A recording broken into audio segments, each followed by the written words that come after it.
Britain's motorway network drives the economy. Every day, more than 2 million tonnes of freight is transported along 2,000 miles of roads. But it's not only legal businesses who rely on the motorways. They're crucial for criminals too, who use them to transport illegal goods and stolen vehicles. On the M6 near Stafford, PC's Jason Roberts and Kevin Shale are on the lookout for a stolen van which is heading their way. 1-1 southbound Doxy Slip. They're in radio contact with two other patrol cars which are already following the van. The other car and the stolen vehicle now probably just a couple of miles north of our location. Committed through 14. It is committed on the motorway. The van will be with them in just a few minutes, but stopping a stolen van is always tricky. And this time there's an added problem for the cops.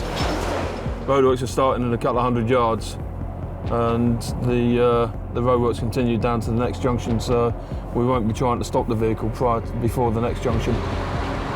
That's it, just going through there. So we've now got two police vehicles behind it, one marked car, one unmarked, and we're going to be joining them. The marked patrol car is just a few feet behind the van. So close, the cops hope they won't be seen by the driver. Inside is PC Richard Elliott, who's in charge of the stop. It's always difficult with a stolen vehicle knowing whether they are going to try to make off from you. So if we can, we will always try to get other cars to come to us. And with PC's Roberts and Shale in place, everything is ready. Well, almost everything. The roadworks have left the hard shoulder completely blocked off, preventing them pulling the van over. But delaying the stop means the driver has more chance of seeing the motorway cops behind him. If the driver's using his mirrors, it's quite possible that he knows he's been spotted. Go ahead.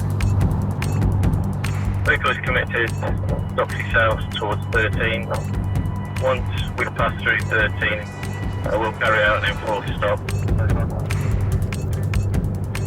The van is in lane 2 at the moment. There's two police vehicles in front of us and the van's immediately in front of the first police vehicle. The plan is to stop the van before the next junction, but that means the cops have to be ready to move as soon as the roadworks end. 32 to 92, can you just do us a bit of safety then?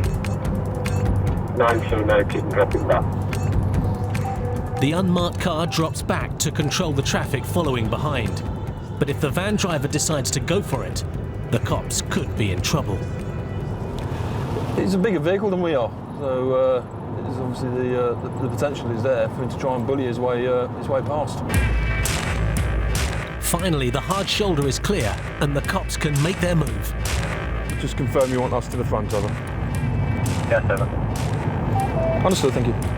As the traffic speeds up again, PC Elliott searches for an opening to get ahead of the van. The green one. After the green one, the gap in front of that. Okay. K11, move up. While the marked car stays at the back, Roberts and Shale go to the front to signal to the driver to stop. The vehicle's stopping, he's pulling over onto the hard shoulder.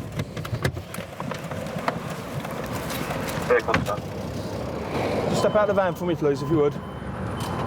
Just come over here. I'll explain it all to you in a second. Come and have a seat in our car, my mate. The driver is a man of few words, and just why is about to become clear. Good afternoon, young man. How are you, mate? Right. At this moment in time, the van's been reported stolen, so we're going to make some further inquiries about that. At this moment, you're under arrest on suspicion of theft of a motor vehicle, so we're going to make some more inquiries and we'll find out what's going on with that. Okay. Is it your... whose van is it? It's hired from... Right, okay. Yeah. Anything in the back? It looks like they've hit the jackpot. Lots and lots and lots of vodka. It's a stolen van. It's not a big leap to think there might be other stolen articles in the back of some description. PC Elliott suspects it may be the work of a criminal gang who prowl the motorways at night. It's not unheard of for us to come across incidents where goods vehicles have been attacked on the motorway network or close to the motorway network when the trailers have had their curtains slashed and the goods stolen from the trailers, usually while the drivers are sleeping in the cab at the front. Yeah, references VW got stopped. For your info, he's got 86 boxes of vodka that's been resealed, all containing 12 bottles. Got an opening one. Glen's vodka. It just seems strange that it's taped up. But the condition of the packaging raises another possibility. This may not be stolen vodka, but something much more interesting. You might expect the odd box to have been looked at, but every single box seemed to have been sealed in an amateur way, if you like. So I think that began to change our opinions as to what the vodka was. Although the vodka is labelled as a reputable brand, the cops think it might not be made by the genuine manufacturer.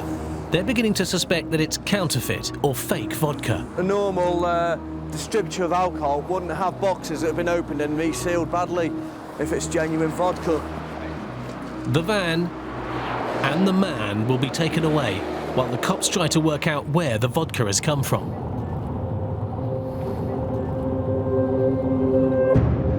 On the M6 near Birmingham, the early evening rush hour is underway. Motorway cops Dave Glover and Gareth Westbury are parked up out of the traffic.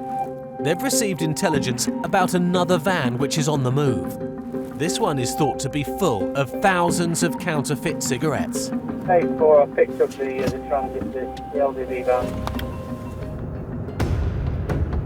The van's just been spotted on the motorway, and PC's Glover and Westbury are on their way to intercept it. But Birmingham's rush hour traffic is taking its toll. 131 Charlie out of city making progress. More than 1 billion counterfeit cigarettes are seized every year in the UK. Millions more slip through the net, resulting in a massive loss of £200 million for the taxman. The cops are keen that at least this load won't be part of the statistics. As they head north, they tail an unmarked police car, also on the way to stop the van. But they're still more than 2 miles away from where it was last seen. It's just been sighted by an officer near to the Perry Bar location. So we're just making towards that location to give the officer some support. It's a single crew. As the traffic finally clears, they spot the van ahead, just as it's being pulled over by yet more motorway cops.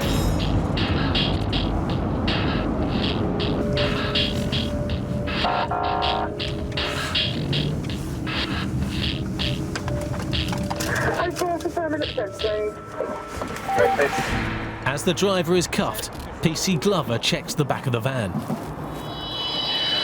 As you can see, van full of boxes. And it looks like they've struck gold. Boxes and boxes of gold. Suspected it was carrying counterfeit cigarettes. As you can see, full of cigarettes. Times 200. Yeah, times 50 boxes. $500,000. More than 500,000 cigarettes is a great result for the cops, but not for the driver of the van, who is known to the police. When was the last time he was arrested, chap? How long, roughly? I'm just trying to think. It's got to be 2 or 3 years ago. Okay. PC Glover suspects he's in it up to his neck. It may well be that he's got links with some people that are making counterfeit cigarettes. It may be that they've smuggled him into the country via other means, and he's got links with them, and he's been to collect them. It may be that he's supplying corner shops, who obviously don't want to pay the tax. We don't, at this stage, we don't know what's involved in relation to this vehicle, or where they're going or where they're from. But what is clear is that this arrest will keep the cops busy all night long. 20 miles further north, at Cannock Police Station, the van driver arrested with what the cops believe is counterfeit vodka is being questioned by PC Shale. The van is also reported stolen, but the man claims it's hired. When did you hire it? What happened, my mate told me yesterday, he goes, will you do us a favour? He goes, drop us a delivery off to London. Right. So I give him my licence and everything, and he got us the van. And he said to me, he goes, it's hired from because I've got the hire agreement. But he hasn't got any documents to back up his story. It's normal for people without the proper paperwork for such things to just plead ignorance. I'm just a driver, I'm just doing it as a favour for a friend. Who's his friend? He's called Imran. Imran who? Shazad, I think. So he's asked you to do the delivery and provided you with the van, has he? Yeah. Have you got a contact number for him, man? I did, but he rings me on private number. So how can we get hold of him, man, then, to verify your story? You're gonna have to ring ask them, because he got the van from them. Until he comes up with a more convincing story, the cops are going to keep hold of him. Would you like to speak to a solicitor? No. Okay. I do have to remind you, you can speak to one on the telephone and ask if there's any reason why you don't want to speak to one at this time. You don't have to give me a reason, it's just something I've done. Because it's... Hello, can I custody I see mean, the you? van's not stolen, Okay.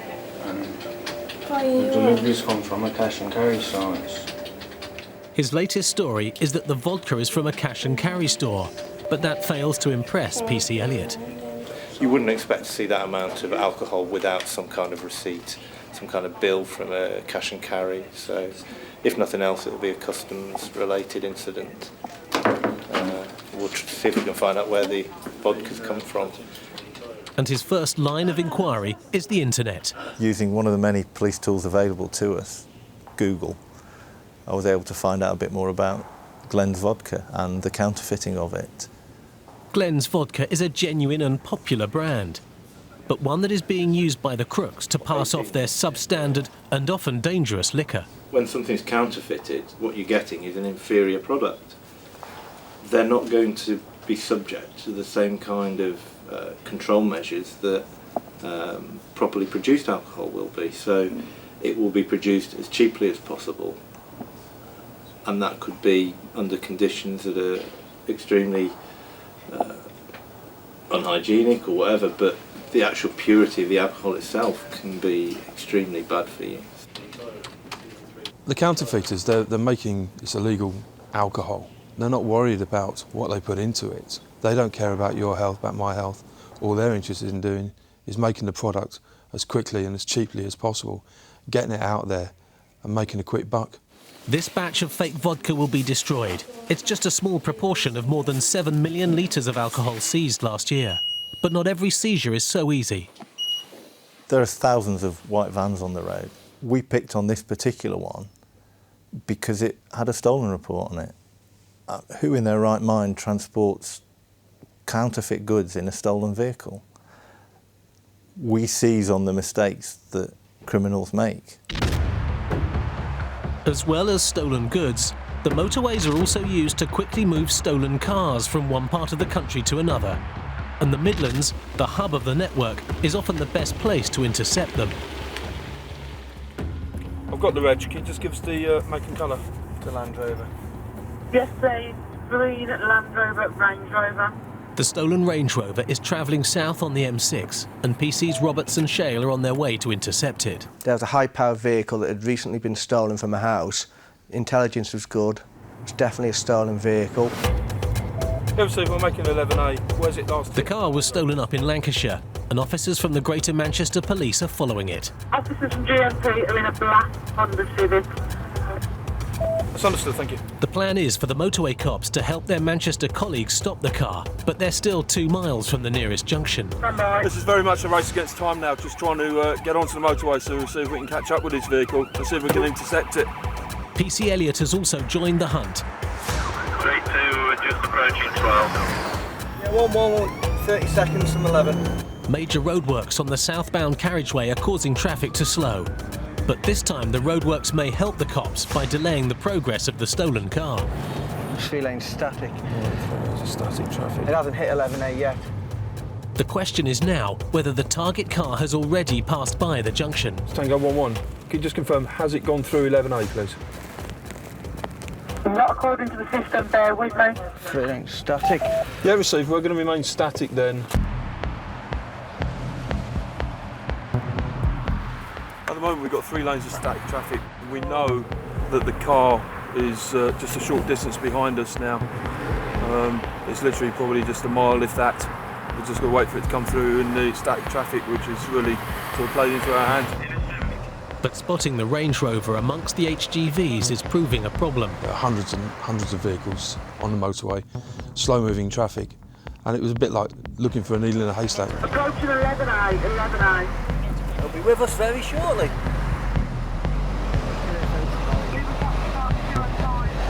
What's that one over there? No, some disco that wasn't it? There's a Range Rover. Can't see the colour. Vehicle can It's a black Civic behind it, isn't it? I couldn't see the reg of that Range Rover. So. Yeah, that's it then, mate. That's it. We might be behind it then.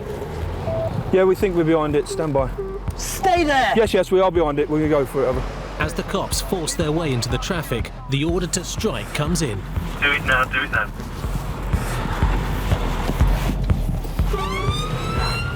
Stay there! Keys now! Keys! The car now! What's up? What's going on? You're next to the theft of a car than anything else. Hang on. I'm not going to try anything, don't worry. The driver has been taken completely by surprise. I'm not going to do anything, don't worry. Travelling on your own? Yes. No cars following you? No. Where are you going to? Home. Where's home? Gonna meet them. Yeah. No, I'm not going. That's where I'm going.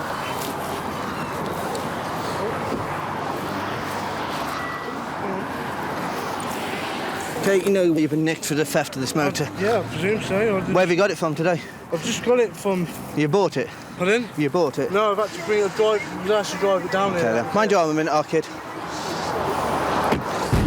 Once safely off the motorway, the cops can have a closer look at the £50,000 motor. The vehicle was stolen by means of burglary with keys yesterday in the Manchester area. So, all in all, a good result. The thieves have given the car just a rudimentary disguise. Basically what they've done, they've tried to alter the identity by putting false number plates on from another vehicle, a similar vehicle, and they've also covered up the visible chassis number of the vehicle. However, being the masterminds they are, they've left the original tax disc here with the original stolen number on. It's already on false plates, it's clearly being taken somewhere for another purpose, be that for braking for spares or what, I don't know, but because it's a bit of a quick disguise job on the number, it may be that it's going to be broken for spares somewhere, as opposed to a complete new identity on it. And for PC Roberts, catching the driver is not the only satisfaction. That is a nice piece of work when you can get these type of people off the road and recover somebody's pride and joy in one piece without any damage being caused to it. While the cops arrange for the car to be returned to its owner, at Cannock Police Station, PCs Shale and Roberts are booking the driver in. They're discovering that he's no stranger to stolen cars. This is what I try to explain on what's on bail at the moment. Yeah. What's the offence you're on bail? Theft of a motor vehicle, that's what it's for. But they bailed me because they've Not the same one? They were under the impression that, before they got all the evidence together, they were informed that I'd committed the burglary and everything, and it's actually come to light that I was nowhere near the area when it was supposed to have happened, so they had to bail me, pending further inquiries. This time there won't be any confusion about whether he's involved or not. He knows he's well and truly in the frame. You can season his clothing? Yes. What are you seizing my clothes for? Because no other force to seize my clothes. Just go in this one here. Is that one being used? This is a joke. Why didn't the police station take my clothes the other day with me? Different offence, mate. You weren't arrested. It's the same thing. No, it's not. They got me for the same thing. What, that stolen Range Rover the in today? No, they've got me with another Range Rover. Well, obviously you've got a problem, mate. I'm not going to argue. It's not an interview. Right, then if you can't do the time, don't do the crime. It's the old adage, mate. I've been in prison enough time. You should have learnt, shouldn't you? Left. He'll spend tonight in a cell until the Manchester cops decide how to deal with him. Okey-doke. There's always a little feeling of satisfaction when you get somebody like that taken off the streets. I'm happy if at the end of the day I can go out there and lock up the bad guys, put them behind bars where they belong. 13 miles further south, in West Bromwich, PC's Dave Glover and Gareth Westbury are bringing the van driver caught with 500,000 counterfeit cigarettes into custody. Okay. The arrest has resulted in police and customs officers raiding a property in the city. warrant has been executed at addressing Spark Hill or Sparkbrook, wherever that vehicle is believed to have come from. We don't know at this stage what this chap's involvement is in this case. Customs and Excise are sending a team over, one to search the van and recover all the property out of the van, and two to come here and obviously interview this chap in relation to his involvement in what we've got today. The custody document. What's your name, please? Been arrested before? Yes, mate. That's right. After caution stated, he was asked by a friend to collect the van and take it back. Another asked by my friend story, which isn't going to help the cops much. But the cops are not concerned with getting information.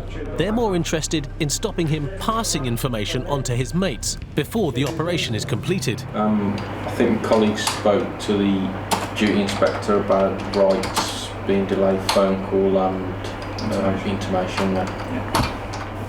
As the officers explained there, the inspector has authorised that your right in relation to have somebody informed that you're here and to have a phone call is being withheld at the moment. PC Glover has no time for the organised gangs who deprive the government of revenue. We have to pay tax. We're taxed to the hilt. Why shouldn't they?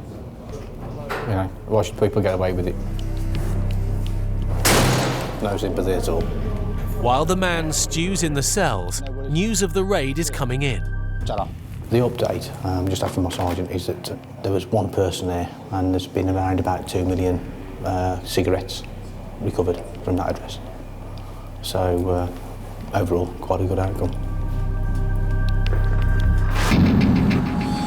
Further east, the rush hour is easing off. PC's Alan Coleman and Kevin Whitehouse are leaving the motorway and heading back into Birmingham city centre. But as they do so, they receive a call for help in locating a car. Lighthouse on the Hill Road in City in Lane 2 for Chrysler Neon. Just had a report that a vehicle that made off from officers a few days ago, a Chrysler Neon, is believed to be in the city centre. We don't know which way it's going to come at the moment. The car hasn't been stolen, so the reason why it failed to stop last time is a mystery. The first thing that comes into your mind that it will fail to stop again, so you have to prepare yourself that you may get into a pursuit with that person. And the other reason is why has it failed to stop in the first place? Are they committing crime? Is it someone that's wanted? But the cops do know where the owner lives and think the driver could be heading there now. Do you want to just go up to 9 because of the Tamworth connection? We decided to go up towards Tamworth Way as the vehicle was registered to there and had connections to that area. That's it. They've guessed right. The car is up ahead. PC Coleman reckons he's just born lucky. I do have a knack of doing that. Yeah, that's it, mate. I have a knack of being in the right place at the right time. Just a bit of luck, I think, that I have. Yeah. As they catch up with the car, it's obvious something's very wrong. Oh, he's all over the road here. We'll just tally it for a bit, mate.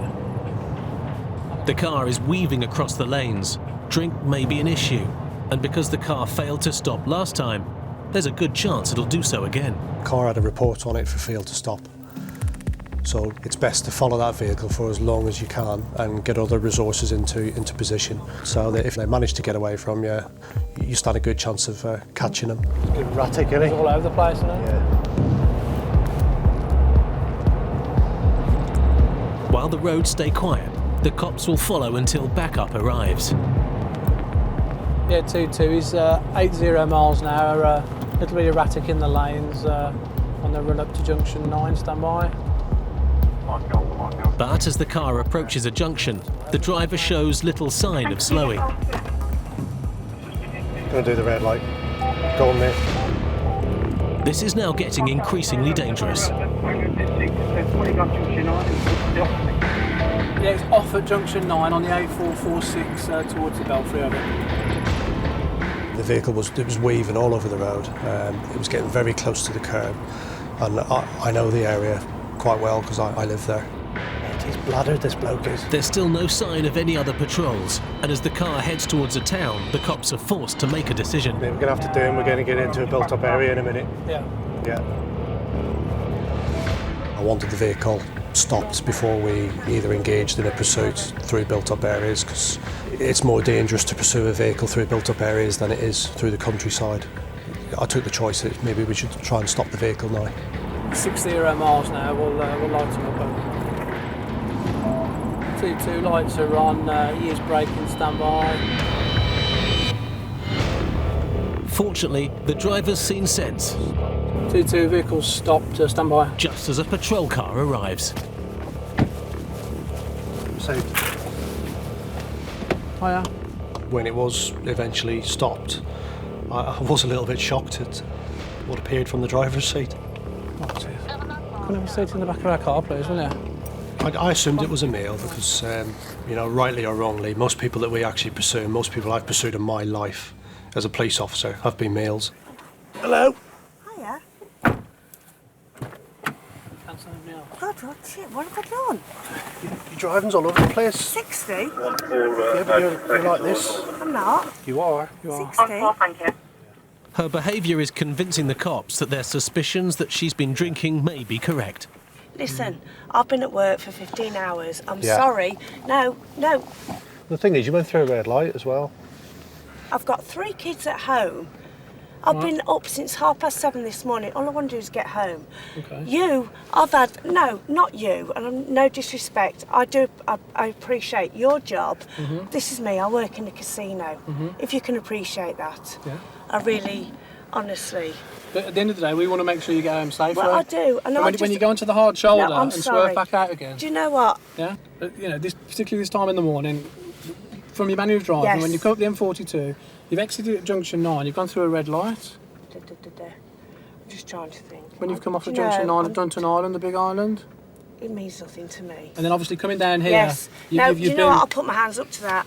I do, because I've got no excuse. I've really got no excuse. I'm not going to even argue because I can't. There's nothing I can say. Will you just give me a quick breath test, all right? Yeah. Have you had anything to drink at all? No. Yeah, earlier. I did have a drink earlier. How long ago did you have your last drink? 12 o'clock. Only because somebody bought me one as a tip. You can lean forward for me, form a seal around the tube and blow till I tell you to stop, okay? Okay. All right? All right. Big deep breath. Okay? Harder. Keep blowing, keep blowing, keep blowing, keep blowing. Stop. That's enough. Do it. Analyse the breath you put into the machine, okay? Do it. Yeah. Just analysing it. You've blown 59, Right. which is a fail. Which is... It's indicated you got 59. The limit by breath is 35. Okay? Oh dear. Okay. You can smell alcohol on your breath when you got in the car. Okay. All right. I have had a couple. I have. Yeah. I Okay. have. No problem. I ain't going to lie. I have. Right. She's one of the many drivers who claims they've just had a couple. Jesus Christ, I don't drink generally. Do you know what? I know you've heard it all before, but not generally. I don't. And it was somebody's birthday. Have a drink, go on, have a drink. All right then, go on then. Go on then. But the consequences of just a couple of drinks could have been dire. She's well drunk. That's why she's driving the way she is. She was all over the road. Red light. It's danger to other people on the road. Driving like that. In the UK, 2,000 people are killed or seriously injured as a result of drink driving. And although she's over the limit, the cops will have to test her on a more accurate machine back at the station.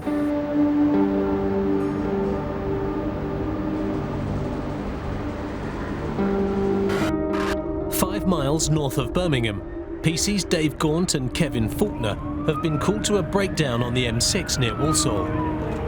They're using their blues and twos to get there because this is no ordinary request for help. We received a call from the RAC. They'd attended a breakdown, and the RAC man that was in attendance contacted the police, basically saying that he thought the driver had been drinking. PC Gaunt is starting to think about what may happen when they arrive. The only issue we've got here is the fact that the vehicle's parked up, and you've got to ascertain how that vehicle's got to be there, because it's okay breathalyzing him, and then going down that route and arrested him and everything like that. But when he turns up at court and says, well, I wasn't driving it, my mate was driving it, you've got to cover all the eventualities and say, well, where's your mate gone then? Mike Alpha Oscar Tango 97 AI, please. But as they arrive, there are no mates, only the driver and the RAC patrolman who called them.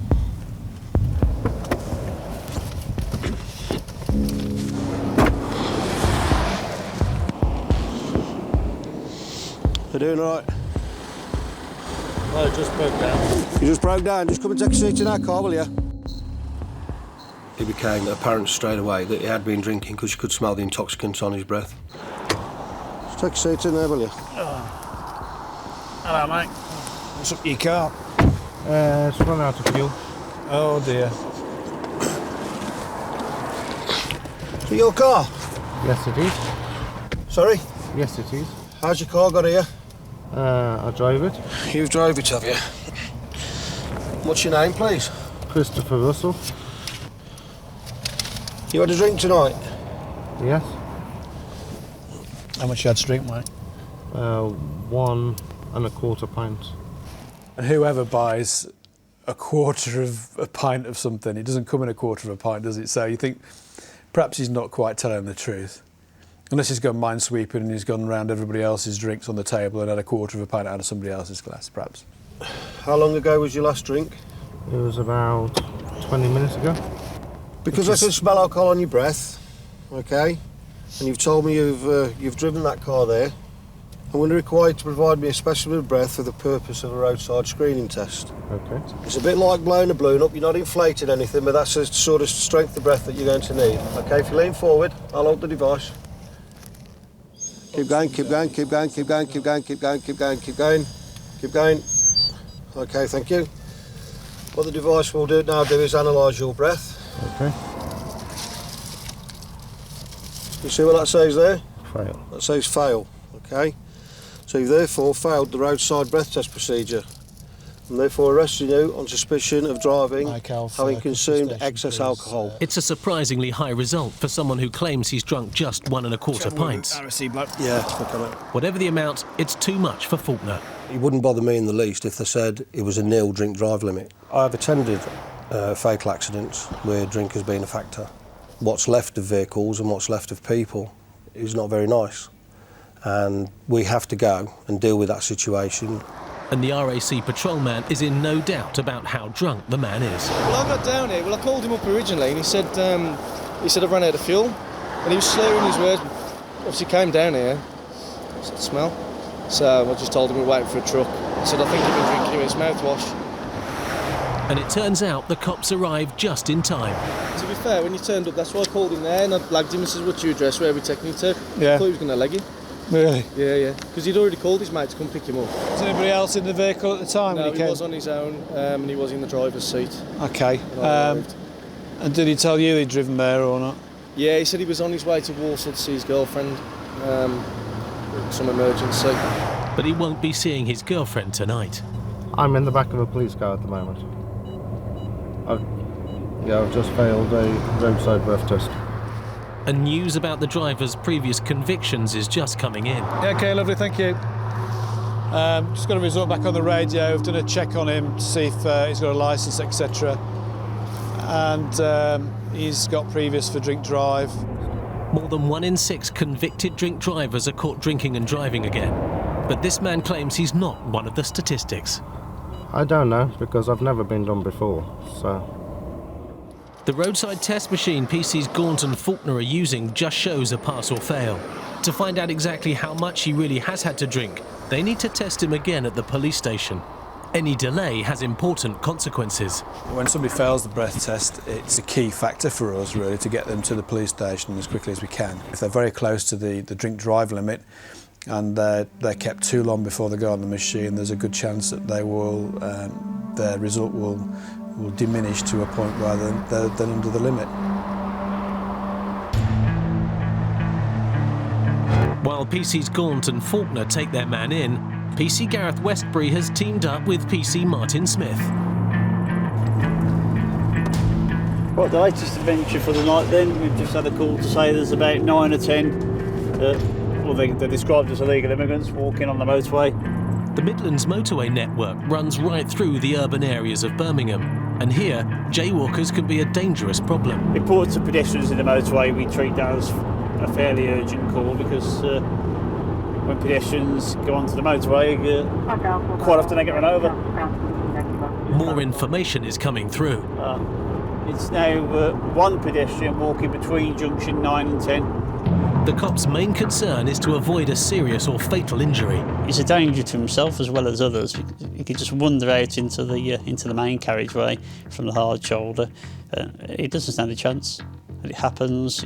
It has happened in the past, and it will continue to happen where people get killed because they're on the motorway walking when they shouldn't be. Chances are, if he's walking on the motorway and trying to get home, he might have had a night out in town. So we'll have to advise him about the error of his ways, I think. So he's probably going to be about 150 yards in front of you or so. Where is he? No, here he is. Got him. Get off the road, mate. Okay, stop here.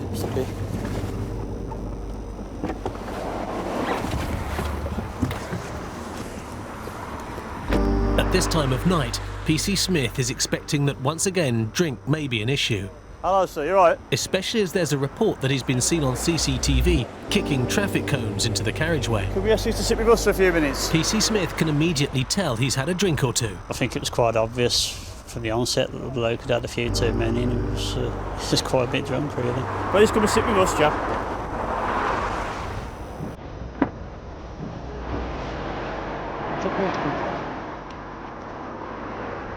Hello, mate.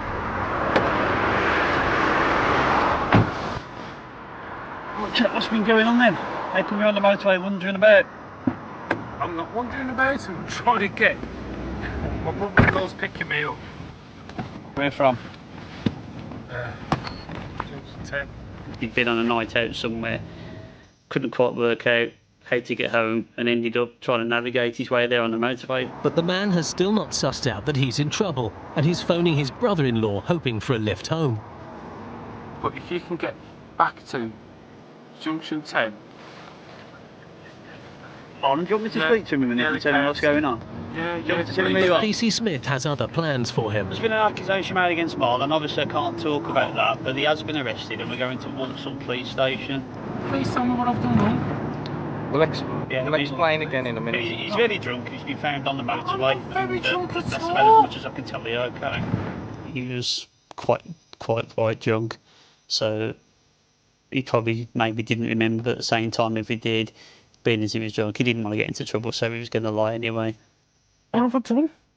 You've been observed both on CCTV and by a member of the public kicking cones around the motorways. You've been walking on the hard shoulder. Any cones? You've kicked a large number of cones and knocked the orange lights off. I would never do that because I know the cones are for like traffic on the motorway. Yeah, that's right. All I've done, yeah? You're not wrong. They are for that. All I've done is got off here and walked towards Junction 10. I've done nothing else.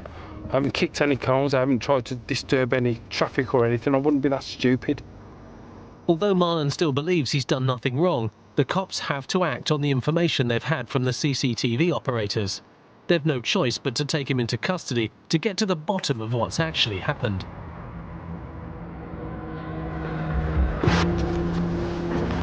At Walsall Police Station, 10 miles north of Birmingham city centre, the pressure is on to give the man who claims he has drunk just 1 1/4 pints his second breath test. Can I ask your surname, please? Russell. Russell. And your first name? Chris. Have you been in custody before, Chris? Once. Once. How long ago?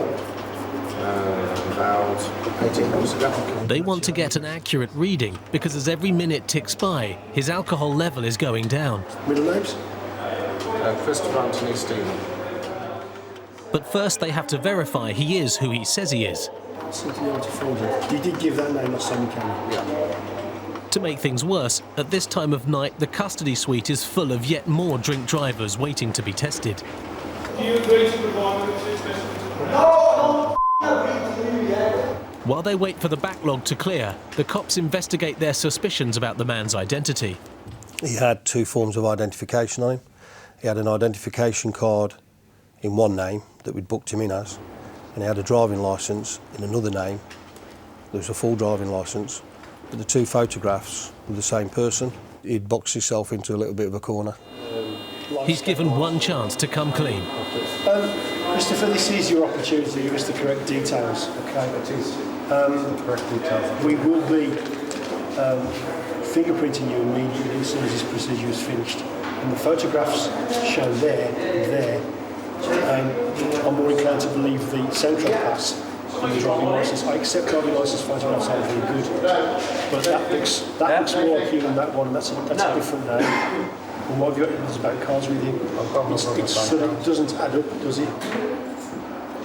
His explanation isn't fooling anyone. Somebody's lying, and it's obviously going to be him. He's got the documentation with his picture on it, so, you know, it's a case of, come on, mate, who is it? Which one are you? But the good news is the queue for the breath test machine is now clear, and so the investigation into his identity is put on hold.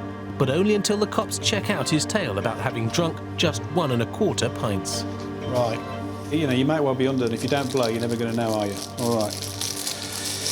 It's been 40 minutes since he arrived at the station. The delay may have been just enough to put him under the limit. Keep it going, keep it going, keep it going, OK? OK, you want to step back for a minute? OK, get yourself psyched up then. The cops will select the lower reading from 2 attempts. Harder. Keep it going. That's it. OK.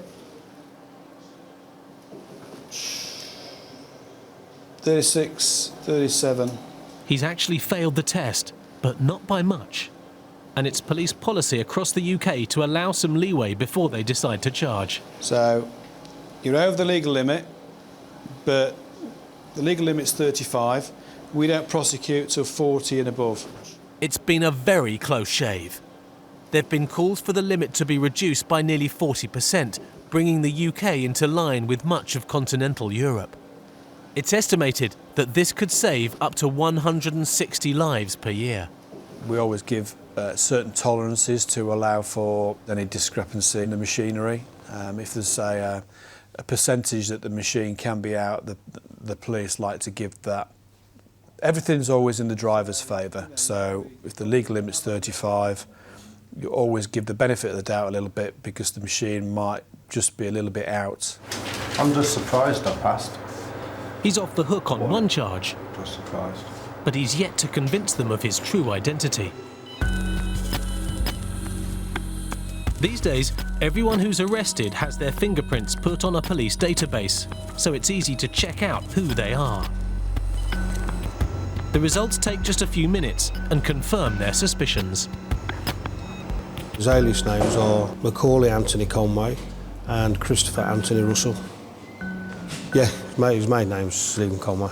His driving licence is in an alias, obviously.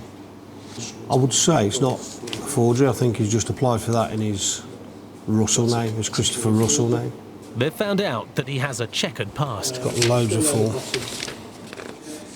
The last time he was convicted was October, and he got 14th of the 9th, driving whilst disqualified, Birmingham Mags, and he got suspended in prison, got a 2-year ban in 21/11/2007.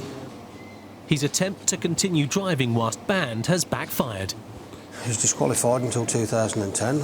I think what he'd actually done was he'd been disqualified under one name, but he took a test in another name, in this alias, and passed his driving test to get the full licence. Incredibly, he's been disqualified under both his real and his fictitious names. Even so, PC Faulkner has made sure he won't be able to drive using his twin identities again. Now I've notified the DVLA with the 2 driving numbers and the 2 names. They will cross-reference those, so any time he is now stopped in either of those names, he'll come back as a disqualified driver. Stephen, because I'm not going to call you Christopher because I've checked the details. I told you that we was going to put you on a live scan, and that live scan would come back as Stephen Anthony Conway. Okay? You've also stood by the fact that your name was Christopher Russell, which clearly it isn't. From the details that you've given and the fingerprints that we've taken, it isn't. Okay, so as well as disqualified driving, we're also arresting you for obstructing a police officer in the course of his duty. It's taken some time, but the investigation has been worth the effort. It feels good that you've you've got an arrest, you've proved somebody out to be a liar. You haven't got them for the original offence that you were looking at, but you've got them for something as serious. So it's a good feeling, yeah. So I'll get you a blanket, get your head down, and I'll come back and wake you up, okay? The man will have to explain who he really is to the magistrates in the morning. 2 miles west, the man found walking on the M6 is being taken into custody by PC's Gareth Westbury and Martin Smith. They need to find out if the reports they have from CCTV operators about him kicking traffic cones into the carriageway are true. Excuse me, sir. Yes, sir, Can you Martin. answer my question? What have I done? How am I very drunk? Martin, I've explained a couple of times, well, in fact more than a couple of times, what you're alleged to have done. Okay, I haven't Well, seen that's it. alleged. You Okay, I can't know. tell me where the evidence has come from that. That's just alleged. Martin, the allegations have been made. We've got to investigate it. And no matter how much I tell you, it doesn't matter, it won't sink in at the moment because you've had a few beers, alright? No, I haven't had a few beers. I've had Look at that, I'm round. maybe 2 drinks from the, what do you call it? A cocktail bar.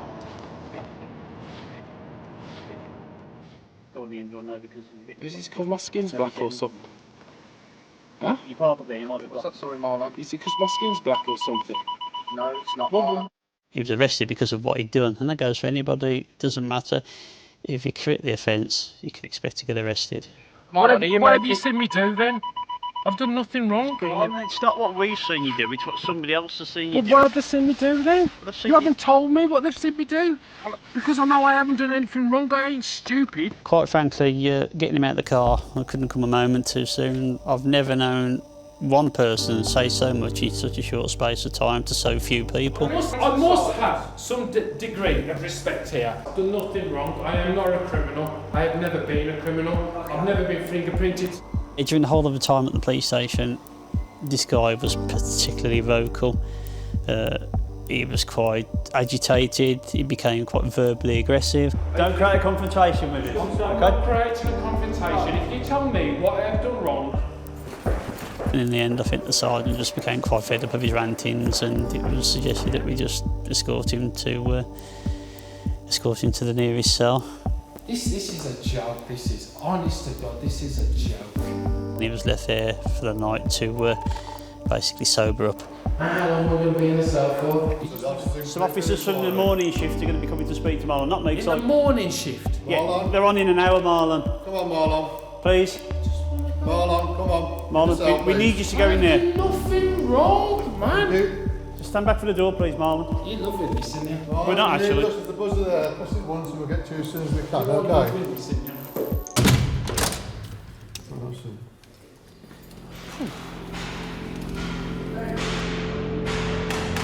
His protests are falling on deaf ears. But his antics have been caught on camera. Some of what had gone on had been captured on the CCTV and showed our friend in his suit having a bit of a wander through the street furniture.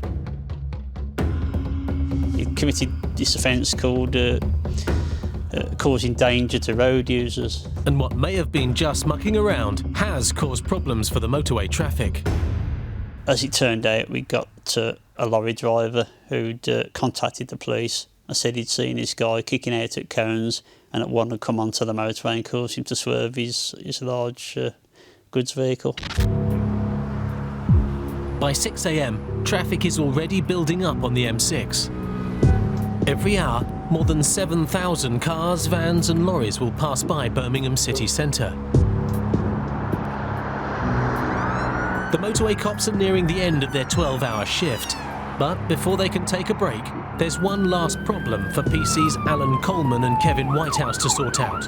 A broken down car in the middle of the motorway. Yeah, where it is, it's quite a dangerous position to be in. So we're going to make our way down there fairly quickly and get behind and give it some cover and see what's happened. On this stretch of the motorway, there's no central barrier, just an empty lane separating the traffic. There is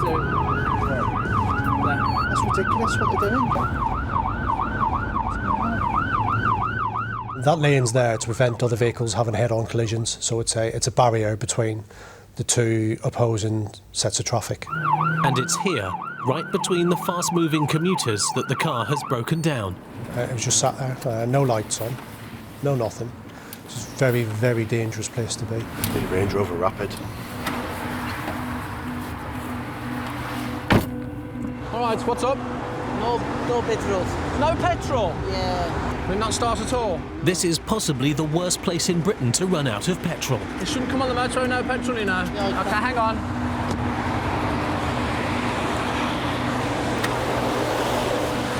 Gonna need a range, you've got no petrol. He's run out of petrol? He's run out of petrol. Get back in the car! Yeah, this idiot has run out of petrol. Could you send us a Range Rover down there? While they wait for the Range Rover to tow the car to safety, the cops have to use their own car to act as a shield. In a situation here, he's managed to get into this lane, and although this lane is closed, it's still not safe. You still get people, emergency vehicles come up down here at speed, and you can die on here. If a lorry hits you, you'll die on here. Simple as that. In the car is the safest place for him to be. Wandering around the carriageway when he's all in black, he's just going to get wiped by one of these. And, as if on cue, the driver foolishly decides to brave the traffic. Get in the car! Sit in the car! Get in the car! Is he got a brain or what? If this is the sort of stupid thing he does, what's it going to be like being towed? Time to make another check.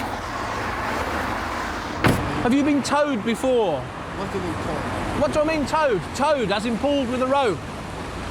No, you haven't, have you? Sit in that seat over there. Absolute fool. Whoa, whoa, whoa, whoa! Hang on. You're on the main road here, yeah? You need to be careful. You've got no protective clothing on. Just sit in there. So close to traffic, as close to traffic comes to him.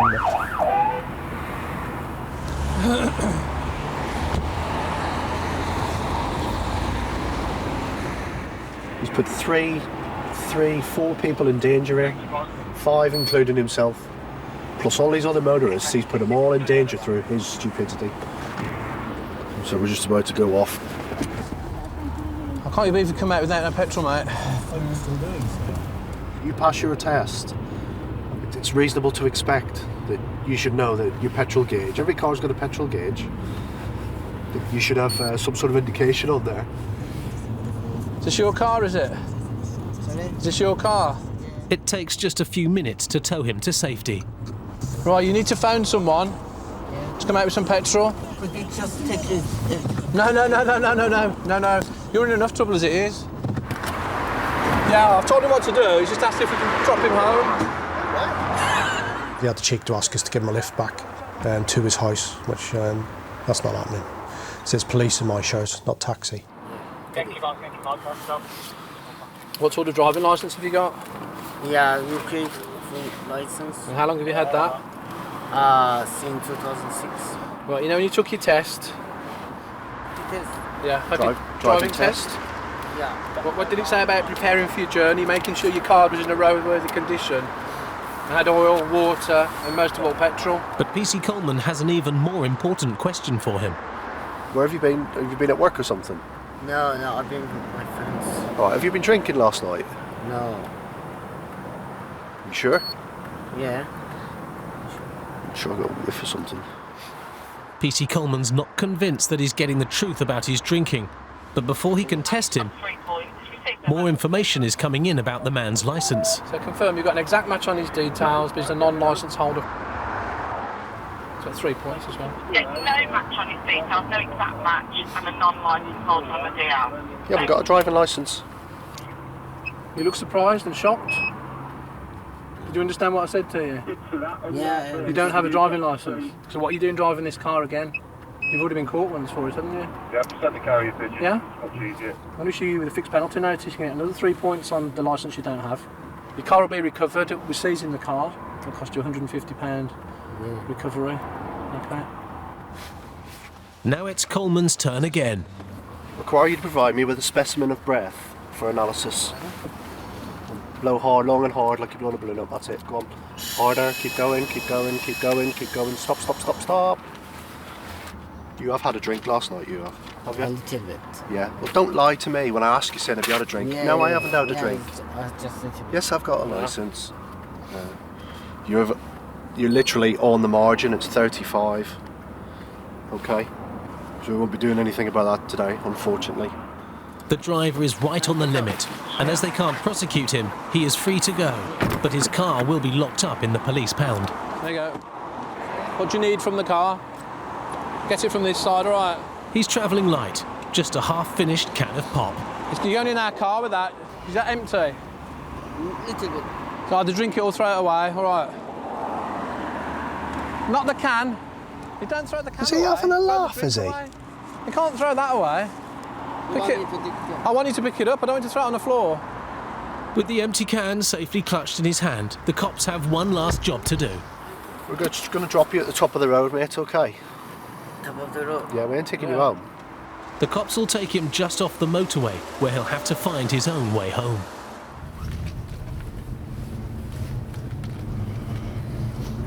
I think our actions may well have prevented an accident or saved his life.